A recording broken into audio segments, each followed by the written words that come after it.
දේවල් පුටුවක නිෂ්පාදන වියදම රුපියල් 650ක් වේ. නිෂ්පාදකයා එවැනි පුටු 20ක් නිෂ්පාදනය කළේය.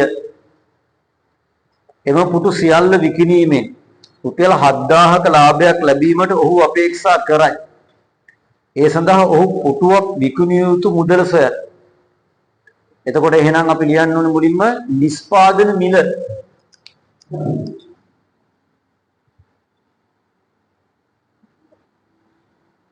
නිෂ්පාදන මිල රුපියල්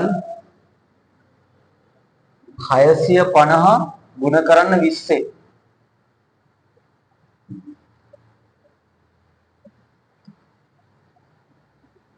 රුපියල් 13000ක් වෙනවා නිෂ්පාදන මිල. ඊට පස්සේ මේකේ කියලා තියෙන විදිහට නිෂ්පාදකයා ලාභයක් තියාගන්න. ඒ ලාභය තමයි රුපියල් 7000. රුපියල් ලියලා මේ 7 ලියන්නත් පුළුවන් නම් මෙහෙම කිඩ් එකක් තියෙනවා. රුපියල් 7000යි ලාභය. ඊට පස්සේ ලියන්න ඕනේ විකුණුම් මිලනේ.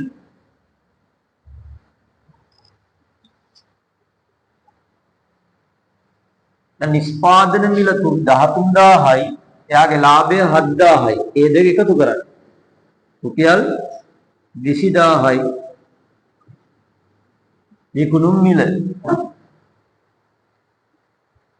එතකොට මෙයා පුටු 20ක් නිෂ්පාදනය කළා. ඒ 20ම විකුණලා තියෙන්නේ 20000කට.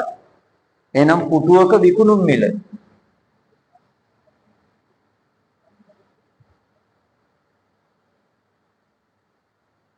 පුටුවක විකුණුම් මිල මොකද කරන්න ඕනේ?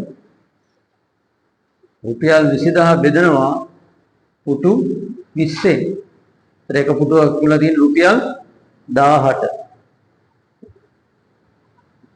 මොන පුටුවක විකුණුම් මිල?